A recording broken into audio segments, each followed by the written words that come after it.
Alright, in this video I want to talk a bit more about Cain and Abel, but focused on these two passages right here. I want to just briefly go over how Cain was actually obeying God. Abel, on the other hand, wasn't. If we look at the letter of what was said, we would think Cain is in obedience and Abel's not. But in reality, Abel was in obedience and was accepted, and Cain wasn't. So I'm going to explain that. God told Adam, by the sweat of his brow, he is to till the ground, and he's going to have to deal with thorns and thistles and weeds and what have you. Right? Well, Cain followed suit, and he did that. He's following the letter of the, let's say, law here. Right? Because that's what it says. So he comes and he offers up the offering of what he produced by doing what he was told to do, and he's not accepted. Abel, he's not following what was said there. Instead, he offers up a lamb in his place. Right? He's accepted and Cain's not. Cain is relying on his works and following what God said, thinking that's going to make him righteous. But obviously, he's not, because of what he did after. Right? And Abel, he's considered righteous, as Jesus said, from the blood of righteous Abel to the blood of Zacharias. Right? So Abel's considered righteous because he didn't come with his own works. He offered up the lamb. Right? He had faith in the lamb's righteousness, not his own. So you can see the difference here. So when we come over here to Romans chapter 4, and it says here at verse 1, "What shall we say then that Abraham our father as pertaining to the flesh hath found? For if Abraham were justified by works, he hath whereof to glory, but not before God.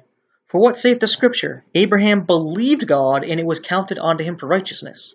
And that is in Genesis chapter 15. "Now to him that worketh is the reward not reckoned of grace but of debt. But to him that worketh not, but believeth on him that justifieth the ungodly, his faith is counted for righteousness. Even as David also describeth the blessedness of the man unto whom God imputeth righteousness without works." So you see here, he imputeth righteousness without works. That's what happened to Abel. Saying, "Blessed are they whose iniquities are forgiven and whose sins are covered. Blessed is the man to whom God will not impute sin." Right? And check it out. What it says right here. "Now to him that worketh is the reward not reckoned of grace but of debt. But to him that worketh not, but believeth on him that justifieth the ungodly, his faith is counted for righteousness." So that's what we actually see going on here. He's working for his salvation, thinking that he deserves it, and he doesn't get it. He's not working for it, yet he gets it. So he's mad, and he ends up killing him. And we see that throughout history. We see it with the Jews in Egypt, Israel as a nation. We see it with the Christians, with the Romans, and with the Catholic Church, and now in China. Right? And it ties into what we read here in Galatians chapter 4. Right, at verse 29 it says, "But as then he that was born of the flesh persecuteth him that was born after the Spirit, even so it is now." You see that going after the flesh is actually going after the letter of the law, while going after the Spirit is going by faith. Right? That's what we can put together if we actually compare Paul to Paul and put together what he's saying. And from this passage alone, that's what we can take. In Galatians 4, verse 21, it says, "Tell me, ye that desire to be under the law, do ye not hear the law? For it is written, that Abraham had two sons, the one by a bondmaid, the other by a free woman. But he who was of the bondwoman was born after the flesh, but he of the free woman was born by promise, the Spirit. which things are an allegory, for these are the two covenants, the one from Mount Sinai, which gendereth the bondage, which is Agar. For this Agar is Mount Sinai in Arabia, and answereth to Jerusalem, which now is, and is in bondage with her children. But Jerusalem, which is above, is free, which is the mother of us all. For it is written, Rejoice, thou barren that bearest not, break forth and cry, thou that travailest not, for the desolate hath many more children than she which hath an husband. Now we, brethren, as Isaac was, are the children of promise.